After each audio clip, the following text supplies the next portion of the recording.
Nosotros siempre solemos decir que España es una potencia media y bueno, tiene una estrategia bastante consolidada, en la cual pues ocupa un lugar importante Europa, es decir, España es parte de Europa y por lo tanto forma parte de todas las organizaciones europeas que tienen que ver con la seguridad, con la defensa y de alguna manera el espacio de seguridad de España lo conforma esa pertenencia, ¿no?, a todas esas organizaciones. Es decir, vivimos en una especie de burbuja que está formada pues, por una malla de la OTAN, de la Unión Europea, de la OSCE, de nuestras relaciones bilaterales, por ejemplo, los acuerdos de defensa con Estados Unidos.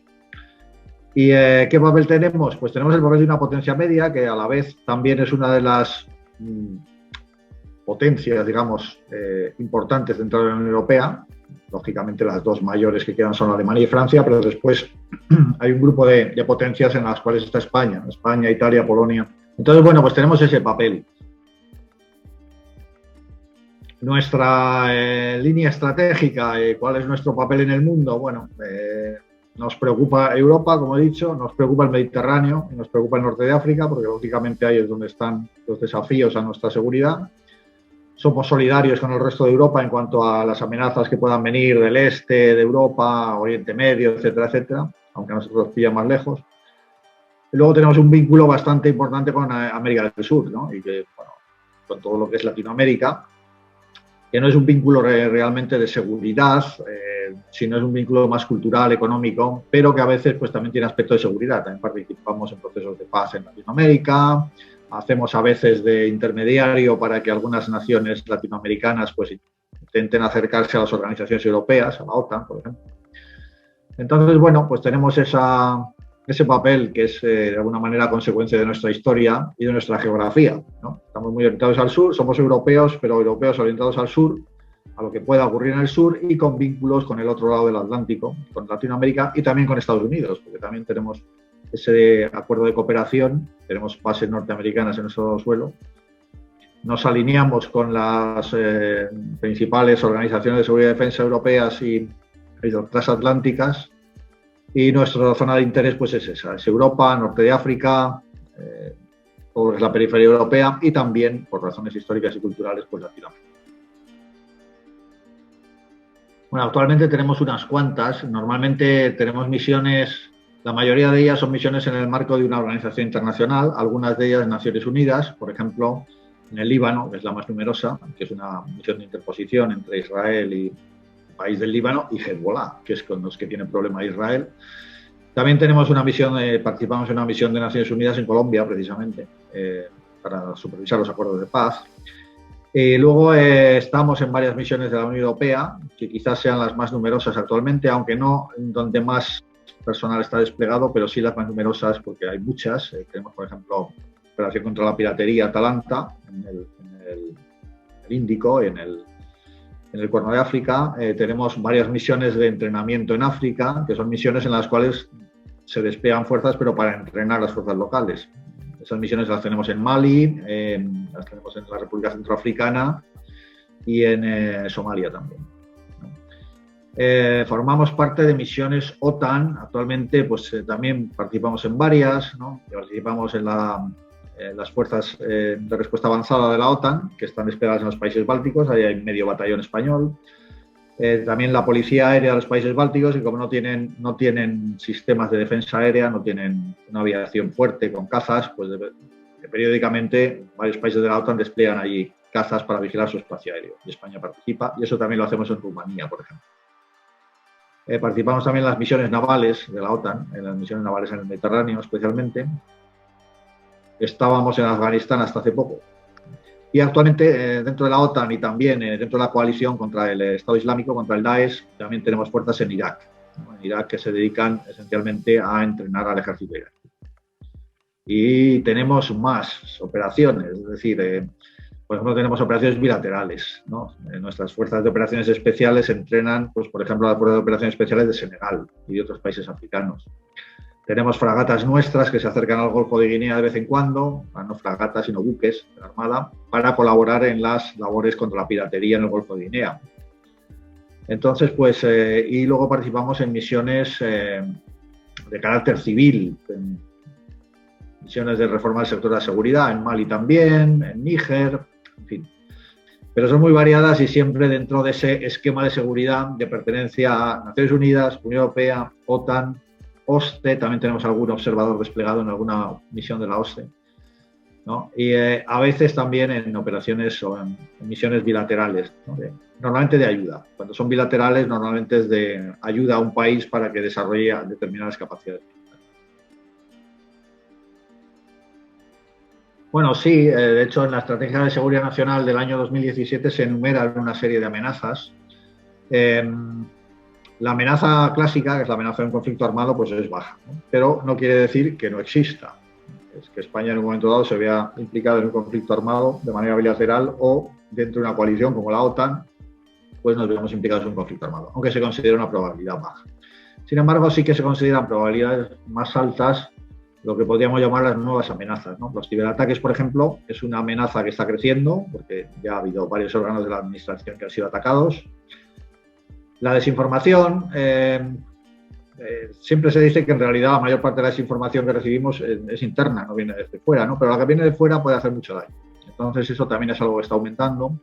El crimen organizado, que dado nuestra posición geográfica nos afecta mucho porque de alguna manera hacemos un poco de puente, ¿no? Entre la droga, por ejemplo, que viene de Latinoamérica hacia Europa. El principal puente es África, pero de África saltan a Europa muchas veces a través de España. El terrorismo internacional, lógicamente, ya lo hemos sufrido muchas veces y podemos seguir sufriéndolo. De vez en cuando pues, se desmantelan grupos y es una amenaza bastante presente. Y luego hay amenazas que la Estrategia de Seguridad Nacional pues, califica como desafíos, más que como amenazas, porque realmente no es un agresor que venga a atacarnos, sino que es un fenómeno que puede afectar nuestra seguridad. El cambio climático es el más evidente, ¿no? Pero no solamente es el cambio climático, puede ser, por ejemplo, unas migraciones descontroladas, no es que los migrantes sean enemigos ni sean una amenaza en sí mismos, pero claro, que se te presente medio millón en un momento dado en tu frontera, pues te crea un problema humanitario y de seguridad bastante grave. Entonces tenemos varios de esos desafíos, la degradación medioambiental, que también está asociada al cambio climático, en fin, tenemos unos cuantos.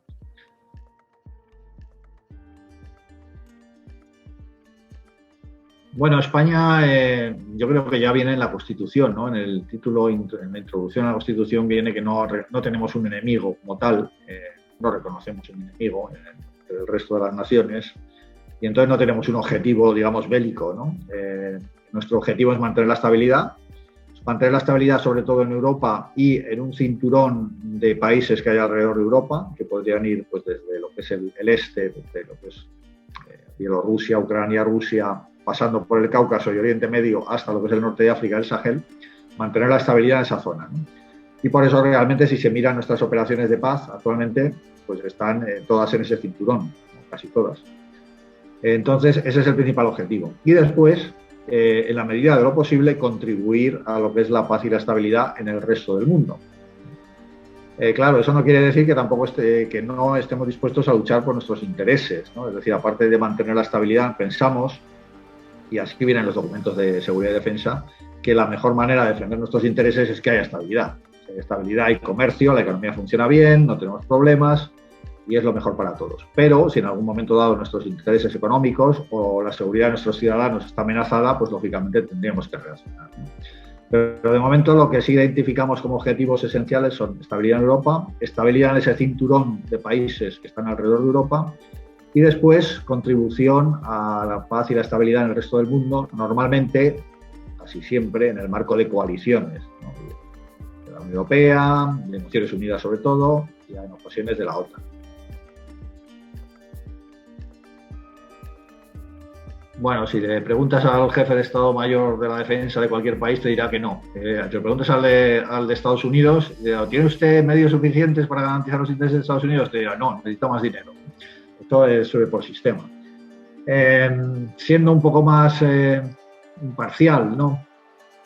Tiene un nivel aceptable, pero no óptimo. Es decir, las Fuerzas Armadas españolas se resienten de que en realidad nunca se ha gastado mucho en defensa desde la transición, que se gastaba el 2%, 2 y pico, en los primeros años 80, pues siempre se ha gastado muy poco en defensa, ¿no? Entonces, Hay veces que se gasta más, en un momento dado, pues bueno, los sistemas de armas que tenemos están obsoletos y hay que comprar nuevos y se hace un gran esfuerzo, ¿no?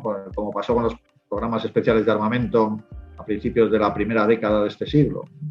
Pero luego se vuelve a caer otra vez en ese 1 y pico por ciento del PIB, que es lo que se gasta en defensa, que es suficiente para mantener unas capacidades básicas, para que no se te caigan capacidades, pero no es suficiente para llegar a un nivel óptimo. Es decir, tenemos un nivel aceptable y bueno, si ocurre algo, pues bueno, lo demostramos, podemos desplegar fuerzas, tenemos capacidades en algunos casos completas, tenemos cosas como pues, submarinos, aviación embarcada, tenemos unas buenas capacidades aéreas, pero nos faltan otras, ¿no? Hay cosas que no tenemos y que otros países sí que tienen, ¿no? En cuestiones de drones, de guerra electrónica, tenemos, pero no tenemos lo suficiente, no estamos todavía al nivel de que algunos países más pequeños y con menos presupuesto que España están alcanzando. Entonces, pues bueno, sí, podemos cumplir aceptablemente las misiones, pero si son muy exigentes nos veríamos en problemas. Bueno, pues esta es una pregunta interesante en la que trabajamos mucho. En España hay una imagen de las Fuerzas Armadas mejor de la que pensamos. Cuando nosotros hacemos encuestas, pues siempre nos sale que el 60, 60 y tantos por ciento de la población está satisfecha y tiene buena imagen de las Fuerzas Armadas.